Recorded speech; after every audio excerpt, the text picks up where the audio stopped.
Welcome back sa ating channel. Naging mainit nga na usapin di umano sa mundo ng... Ang basis ng motion to dismiss namin is the illegality ng search na ginawa. Sa halip na magsumite ng counter affidavit sa reklamong illegal possession of firearms and explosives, ang kampo ni suspended Congressman Arnie Teves Jr. naghain sila ng motion upang i-dismiss ito ng piskalya.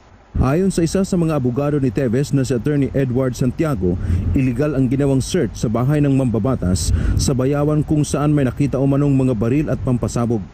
Katwiran nito, hindi nasunod ang proseso dahil may nauna ng clearing team ng Special Action Force o SAF ng Philippine National Police bago isilbi ang search warrant.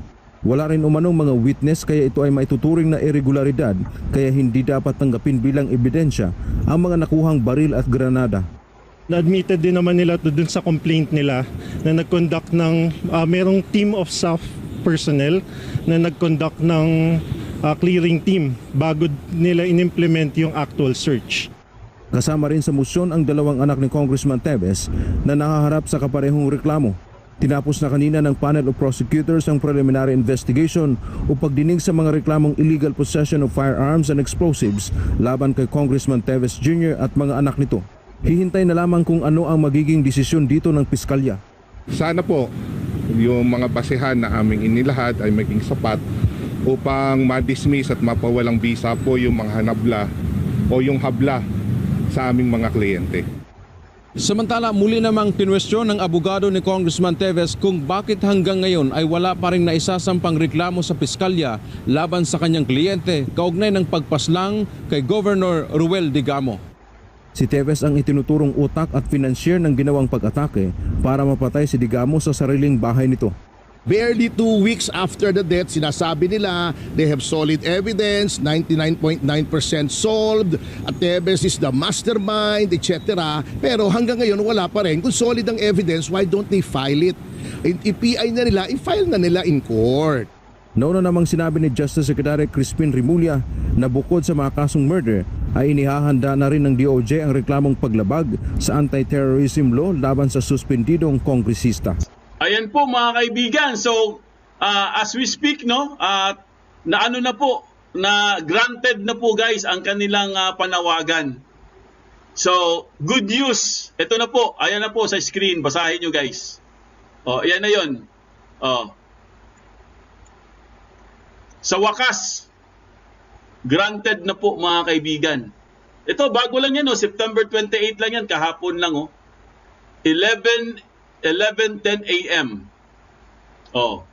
Philippine National Police, Criminal Investigation and Detection Group or the PSSG, si James G. Navarro, PCPI, Angelo Provido and PAT, and Jeffrey Carillo. Complainants versus, ayan, ang kaso niya is for illegal possession of explosives under Republic Act number 9516.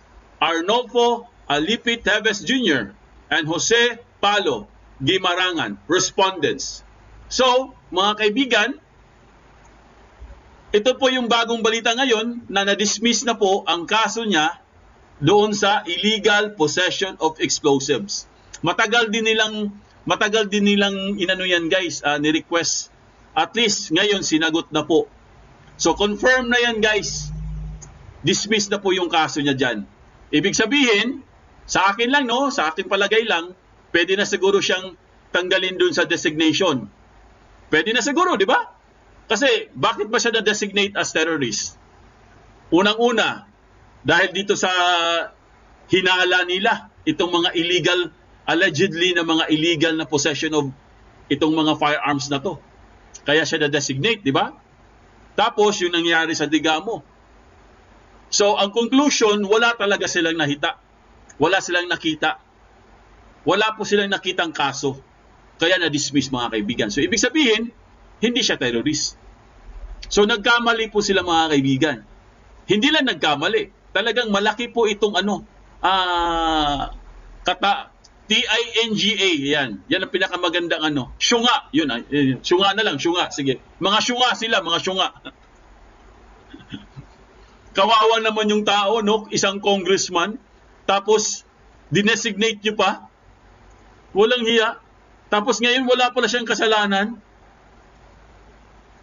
Diba? Yan ang sinasabi ni Attorney Panelo eh.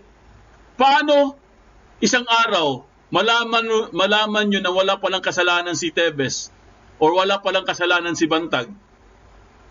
Tapos pinapangunahan nyo na, ina-announce nyo na sa buong mundo na itong mga tao na to ay guilty. Diba? Ano lang naman tanong lang naman yan what if one day, no, malaman nyo na wala pala talaga silang kasalanan, anong gagawin nyo? Di ba nakakahiya yun? Katulad ngayon yan, wala na. Dismiss na po, guys. So mag-aantay na lang tayo ang sagot. Mag-aantay na lang tayo mga kaibigan kung anong gagawin po ni Secretary ni Bonjing. Kung tatanggalin niya ba yung pag-designate sa kanya as terrorist. Kasi pag hindi niya tinanggal yun, mayayari siya, guys. Di ba tama? Doon na naman yun talaga yung link doon eh. Yun yung nagli-link doon kaya po siya naging terrorist dahil po sa mga illegal possession na yan. Pero ngayon, absuelto na siya. So good news talaga mga kaibigan, no? Pasalamat din tayo sa Panginoon na talagang kung wala ka talagang kasalanan, guys, si Lord na po ang bahala sa iyo.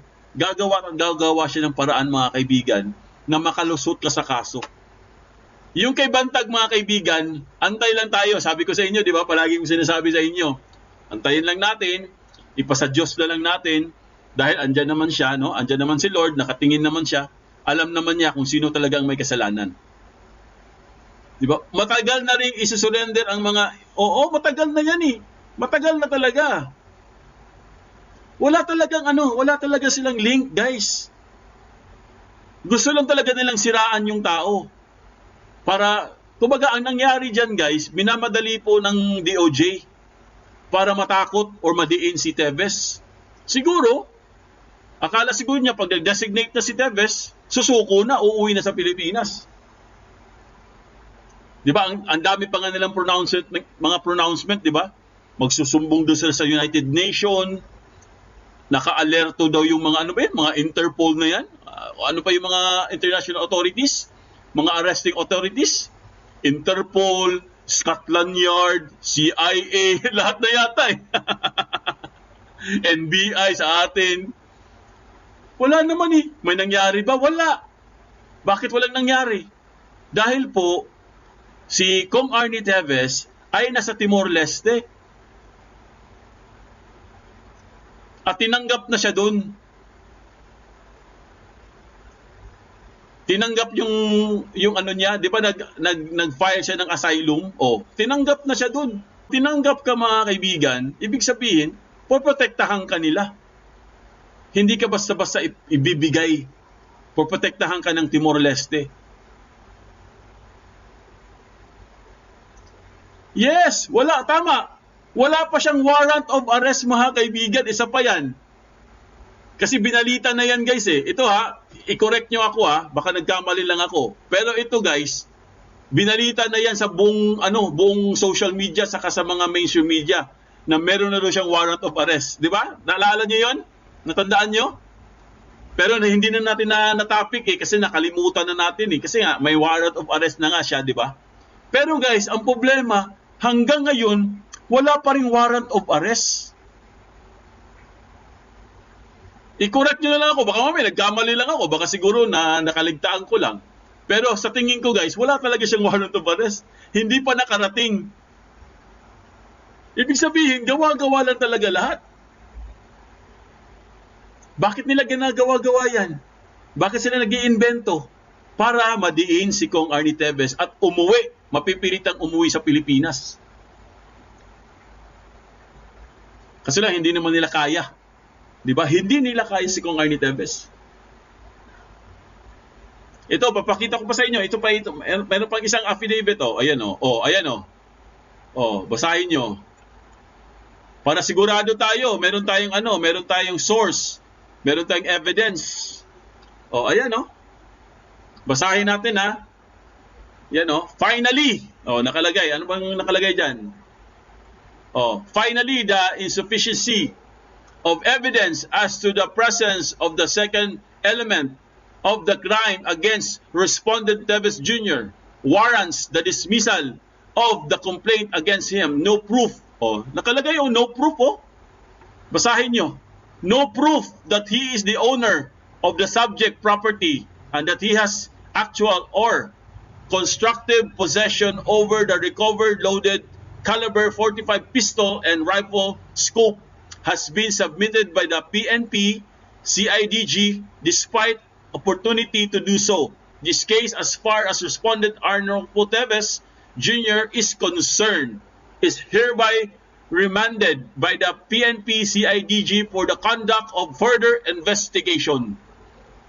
Oh, ito nakalagay. Wherefore, the undersigned respectfully recommends that, recommended na to, the attached information for illegal possession of firearms under Section 28, Republic Act number 10591 against Respondent Jose Paulo Guimarangan be approved, and pangalawa, the complaint against Respondent Arnold Teves Jr.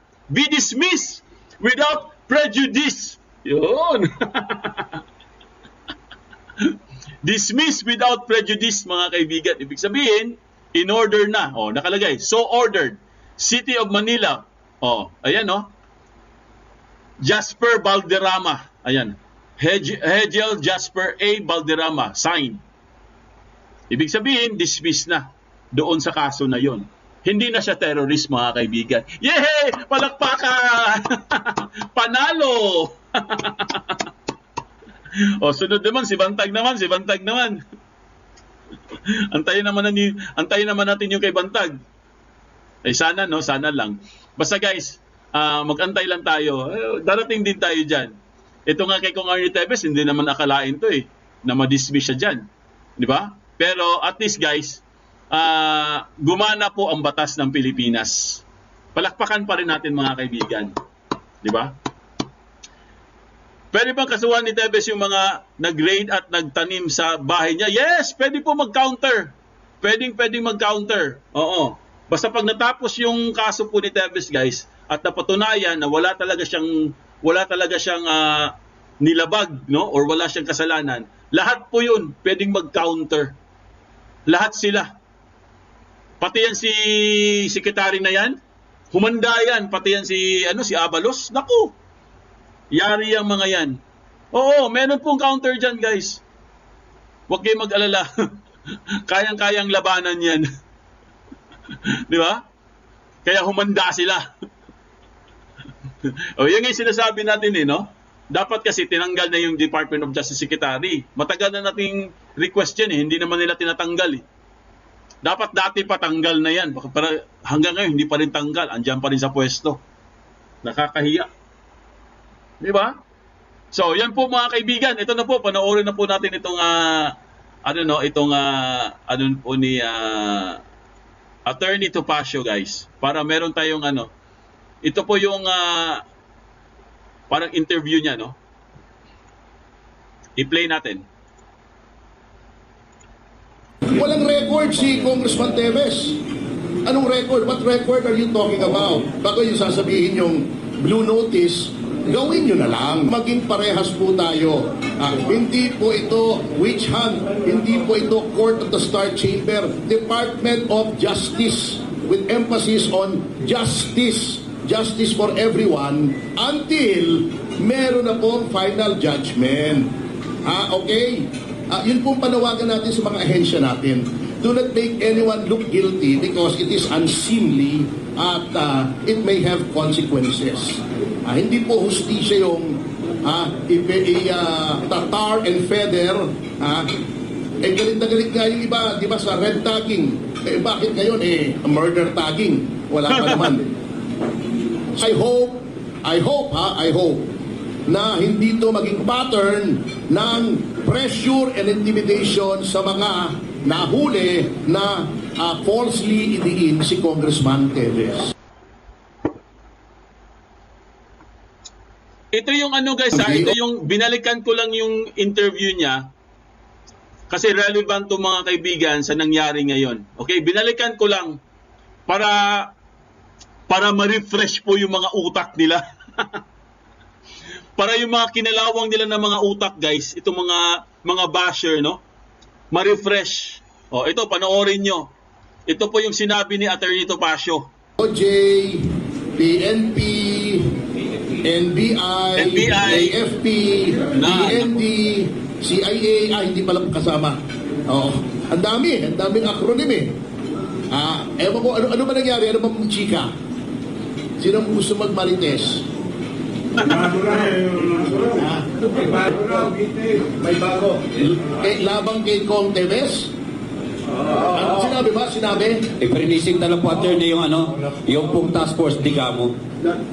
Kung yun bang suspect na yun ay nandoon sa listahan ng mga suspects nila o sumuko lang bigla sinasabi suspect siya.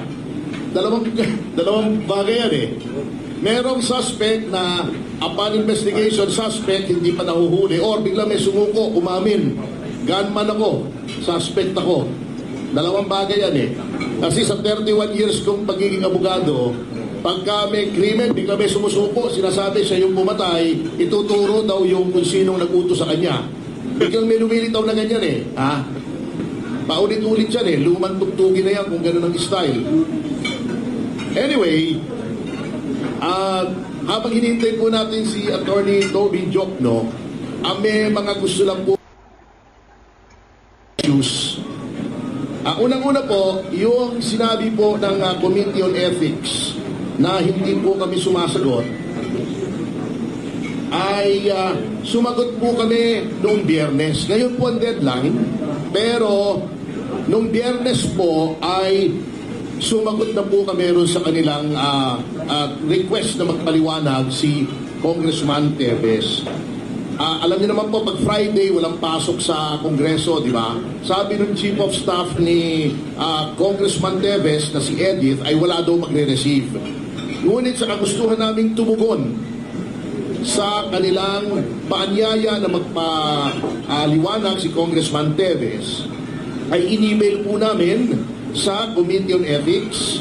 Ito po, at kami ay may acknowledgement na natanggap nila. At hindi pa po kami nakontento, in-email pa rin po namin sa tanggapan ni Speaker Romualdez. At ito po, may acknowledgement din mismong coming from the personal email of Speaker Romualdez. Narito po yung mga papeles. Your Perusal. Gusto nyo iganong ko. Teka muna, tanggalin muna natin yung tatak nito na po promoto. Ito nga po ayan papeles Natanggap po nila. They acknowledge receipt of our letter na nagpapaliwanag. Mayroon silang paliwanag, may letters nila. Ayan, nakita. Ayan. Nasabi nyo na hindi sila nagpaliwanag. Yan ang problema nyo eh. Kompleto sila sa papel eh. Mainit pa itong impormasyon na to.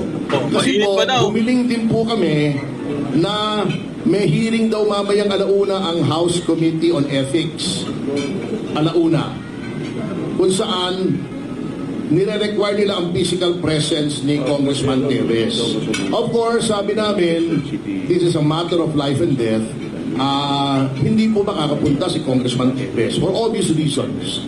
Sabi namin, magpa-participate kami via teleconferencing. Ayun! Nung una, ayaw po nila kasi may rules daw sila. At alam ko, ang rules ng House in General, pwede kang bumoto ng teleconferencing, di ba? Lalo na ng COVID, yung kasagsagan ng COVID. May hybrid system sila na nandun pa rin sa rules hanggang ngayon. Pero ang balita ko po to the staff of Congressman Teves, just before I enter this hall, ay pumayag na daw yung Committee on Ethics na mag-participate si Congressman Teves via teleconferencing dun sa hearing mamaya. O mabuti naman, kasi ang sabi namin, akala ko ba you are eager to hear the side of Congressman Teves? Iba yun ang pahayag ni Speaker Romualdez. Pero nung gusto niyang mag-participate to give his side, ayaw niyo naman, gusto niyo personal appearance. Yun! So narinig niyo, si Romualdez pala guys, ang una nagsabi na pumayag siya. Pumayag si Romualdez nung una. Sabi niya, sige. Pero bigla po niyang binawi mga kaibigan. Ito talagang si Romualdez ang kontrabida eh. Kalaunan, bigla niyang binawi. Una, pumayag siya. Pangalawa, hindi na siya pumayag. Bakit kaya hindi siya pumayag? Kasi nga, mga kaibigan, panahon yun ng smuggling. Panahon ng smuggling yun, guys. Yung gusto nating magkaroon ng hearing na hindi natuloy. Yung kay Michael Ma, mga kaibigan, ito yun eh. Kaya hindi niya pinayagan yan para hindi po matuloy ang hearing ng smuggling. Kasi nga, syempre, pag pinayagan mo, aalma din yung iba. Sasabihin, bakit ito pinayagan si Teves? Yung sa smuggling, hindi pinayagan. So, hindi niya pinayagan, guys, para magkaroon ng issue. Matabunan yung issue ng sabuyas. Alam ko, sabuyas yun eh. Yung kay Swansea, no? So, nakita nyo na? Si Romualdez po, mga kaibigan. Siya talaga yan. Kahit yung kay Sara Duterte, kay Vice President Sara, siya din yun, guys. May natuklasan din tayo, siya din yun. Pero next topic na lang natin yun. Bukas na lang siguro. Siya uli ang nahuli. Huling-huli na siya talaga ang nag-utos. Si Romualdez. Siya talaga ang nagpapagulo dito, guys. Aalamin po natin yan. Ha? Bukas po, nako, may pasabog tayo dyan. Pero ito, unahin mo natin to si Attorney Topacio. Abogado. Choosy pa sila kanina. Pero ngayon, hindi na. Pwede ng teleconferencing. That is number 2 sa aming naisihayag while we're waiting for Attorney Toby Diokno. Okay. Ngayon, may gusto rin po kaming tugunan. Meron pong calls, number 1, to freeze the assets of Congressman Teves. Ang reason, para daw hindi makamanuhol, di umano si Congressman Teves. Hindi po reason yun sa batas. Kasi ina-assume mo na yung isang tao ay manunuhol. That is not only uncalled for and unsubstantiated, that is libelous.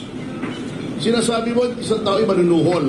Meron po tayong Anti-Money Laundering Act, nakalagay po roon ng grounds kung paano, kung kailan pwedeng i-freeze ang assets ng isang tao. Meron tayong Anti-Terrorism Act. Meron din pong provisions doon for freezing of assets. There are procedures laid down in the law. Sumunod po tayo sa batas bago natin i-freeze. Kasi hindi po, alam nyo, nagtataka nga po ako eh. Meron na namang call na i-expel daw si Congressman Teves. Again, meron po tayong presumption of innocence, meron po tayong procedure for expulsion at may grounds for expulsion. Hindi po basta-basta in-expel ang isang miyembro ng Kamara. Bakit po? Not only because of the presumption of innocence, but because kapag basta-basta nyo in-expel ang isang miyembro ng Kamara, you disenfranchise the district which that congressman is representing. Mawawala po ng representasyon ang ilang daang libong tao sa Kongreso. You do not lightly suspend or expel a person. Lalong-lalo na, suspect pa lang, hindi pa nga suspect eh. Wala pa nagtuturo sa kanya eh. Kita nyo ha? Si Ping Lacson nga may warrant, nagtago, in-expel pa sa Senado. Hindi. Ako po mismo that is off record. Pwede nyo i-google. Ako ang one of the private prosecutors sa kaso ni Ping Lacson, yung Dacer Corbito, kung natatandaan nyo. 2009 yata yun. Tinanong sa akin, may calls po na dapat daw i-suspend si Lacson dahil nagtatago. Anong opinion nyo? Sabi ko, hindi pwede. You will be disenfranchising millions of people. Presumed innocent siya.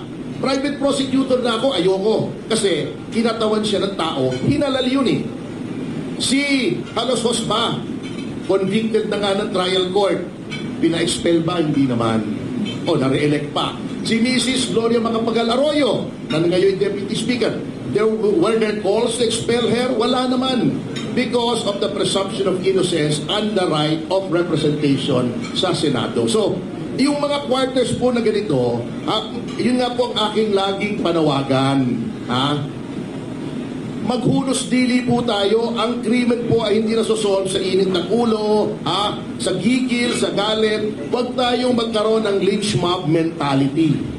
Ang nangyayari, parang lynch mob tayo eh. May napatay, hindi tama yon na may pinapatay na politiko kahit sino, pero meron lang nagsabi, uy, baka siya, kukuyugin natin. Ano yun? Ibibigti natin sa pinakamalapit na punong kahoy. Hindi po ganun ang hustisya ng Pilipinas. Kanya nga po ako nananawagan dito sa spokesman din ng DOJ, si Atty. Miko Clavano. Alam mo ko Toy, bata ka pa eh. Masarap talagang kung anong sinasabi natin na nasisira yung perception ng impartiality ng DOJ. Atty. Clavano, you're not doing your organization any favors by slanting your statements na mukhang guilty na yung isang tao. Chill ka lang. Ganyan din ako nung bata ako eh. Spokesman ako ni Mayor Lim, spokesman ako ni ng DILG, naging spokesman ako ng mga persons accused of a crime.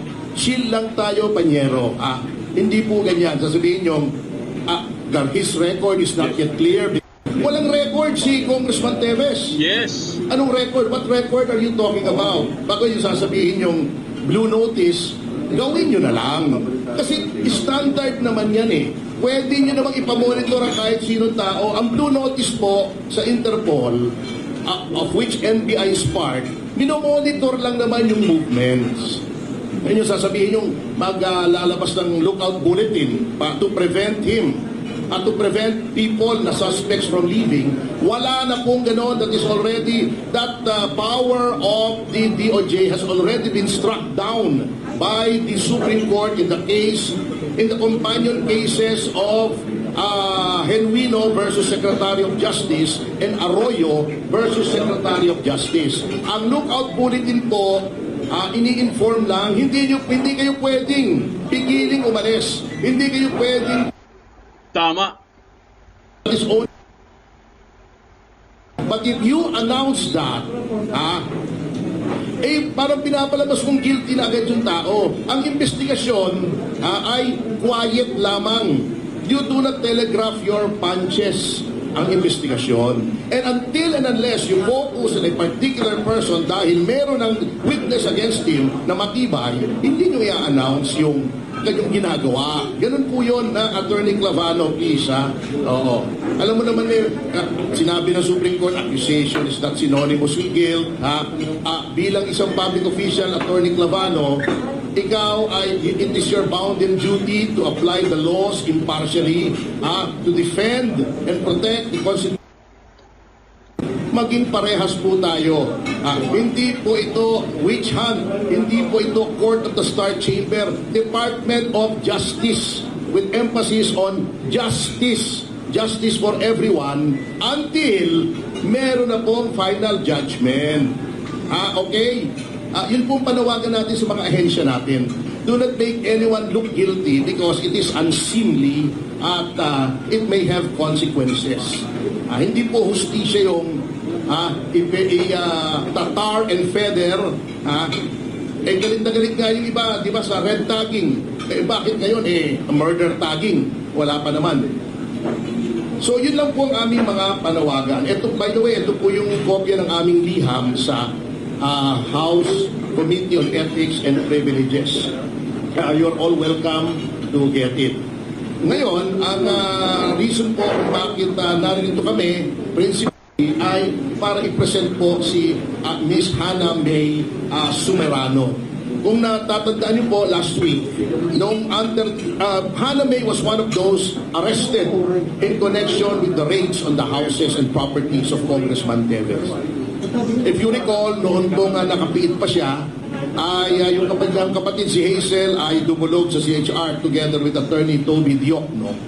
At nagreklamo ng violation ng kanyang human rights, including but not limited to coercions and intimidations being brought to bear against her para idiin si Congressman Teves.